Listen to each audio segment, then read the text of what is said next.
তারা বিভিন্ন তথ্য উপাত্ত বিভিন্ন মাধ্যমে গোয়েন্দা সংস্থা দলীয় সোর্স বিভিন্ন মাধ্যমে তারা বিভিন্ন রিপোর্ট তারা সংগ্রহ করেছে এবং আমি অনেকটা আগেই নিশ্চিত ছিলাম, যদিও স্পষ্ট করে বলতে পারিনি ডিক্লারের আগে। এখন যেহেতু আমাকে দল থেকে মনোনয়ন দিয়েছে, এখানে 91 সালের পর থেকে এই আসলে বিএনপির কোনো মনোনয়ন বিএনপির প্রার্থীকে দেওয়া হয় নাই। এই কারণে এইটাকে অনেকে গুজব ছড়ায় যে এই আসনটা একটা আওয়ামী লীগের আসন। এটা আমি বিশ্বাস করি না।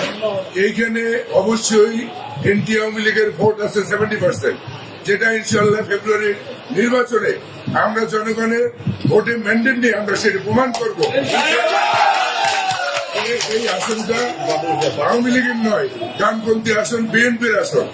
এই আসনটাকে অত্যন্ত সুপরিকল্পিত ভাবে এইখানে গোপালগঞ্জ সৃষ্টি করে রাখা হয়েছে। যারাই করেছে তারাই অপবাদ তুলে দিয়েছে। এই শৃঙ্খল আমরা এবার যে কোনো মূল্যে ভাঙবো। সকল নেতাকর্মীরা আজকে ঐক্যবদ্ধ রয়েছে যে বিএনপির যে কোনো মূল্যে এখানে আমাদের জাতীয় সংসদ সদস্য আমরা চাই, যেহেতু আমাদের দল রাষ্ট্র ক্ষমতা ইনশাল্লাহ আসবে এবং সেটা 250-এর উপরে আসন নিয়ে ইনশাল্লাহ রাষ্ট্র ক্ষমতা আসবে। সেই উন্নয়নের ধারায় বিএনপির সকল নেতাকর্মীরা সেই উন্নয়নের ধারায় তারা তারেক রহমানের হাতকে শক্তিশালী করার জন্য, উন্নয়নকে অব্যাহত রাখার জন্য বিএনপির সাথে থেকে আমরা ইস্পাতদিন ঐক্য নিয়ে সকল ভেদাভেদ ভুলে গিয়ে আমরা এমপি চাই, তারেক রহমান প্রধানমন্ত্রী হলে তাকে আমরা সহযোগিতা চাই, উন্নয়ন চাই এবং বরগুনা একটা শান্তিপূর্ণ বরগুনা হবে। দলমত নির্বিশেষে আমরা ঐক্যবদ্ধ ভাবে বরগুনাকে করব এবং বরগুনা একটা শৃঙ্খলার বরগুনা হবে, যেখানে কোনো চাঁদাবাজি থাকবে না, মাদক থাকবে না, দলীয় কোনো হিংসা আনন্দ থাকবে না। এরকম একটা সমাজ ব্যবস্থা আমরা বরগুনাতে ইনশাল্লাহ আমরা আপনাদের সকলের সহযোগিতা ইনশাল্লাহ আমরা সেটা এখানে প্রতিষ্ঠিত করব। এটাই আমার আশা এবং তারেক রহমানের প্রত্যাশা এই একই জায়গায়, যে যাতে করে মানুষের উপকার করা যায়, মানুষ যাতে দলের প্রতি খুশি থাকে।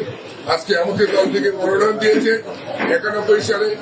আজকে আমাদের অত্যন্ত প্রিয় নেতা ফরুক ফজল হক সগীর সাহেব, সে 91 সালে আমরাই তাকে তখন মনোনয়ন এনে দিয়েছিলাম, কিন্তু আমাদের দলীয় কিছু বিরোধের কারণে এবং এখানে এনটি আওয়ামী লীগ একজন হুজুর ক্যান্ডিডেট হওয়ার কারণে সে 91 সালে নিশ্চিত জয়লাভ করে একটা প্রার্থীকে আমরা তখন হারিয়েছি এবং সে 91 সালের পরে এখন পর্যন্ত বরগুনাতে আর বিএনপির মনোনয়ন দেওয়া হয় নাই।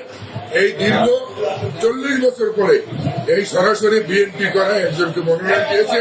এজন্য আল্লাহর দরবারে শুকরিয়া আদায় করছি এবং আমি কৃতজ্ঞতা জানাচ্ছি দলের সম্মানিত ভারপ্রাপ্ত চেয়ারম্যান, আমাদের কোটি কোটি যুবকের হৃদয়ের স্পন্দন, বিএনপির অভিভাবক, আগামী দিনের রাষ্ট্রপ্রধান, আগামী দিনে বাংলাদেশের প্রধানমন্ত্রী জনাব তারেক রহমানকে বরগুনা জেলা জাতীয়তাবাদী পরিবারের সকলের পক্ষ থেকে আন্তরিক কৃতজ্ঞতা এবং ধন্যবাদ জানাচ্ছি।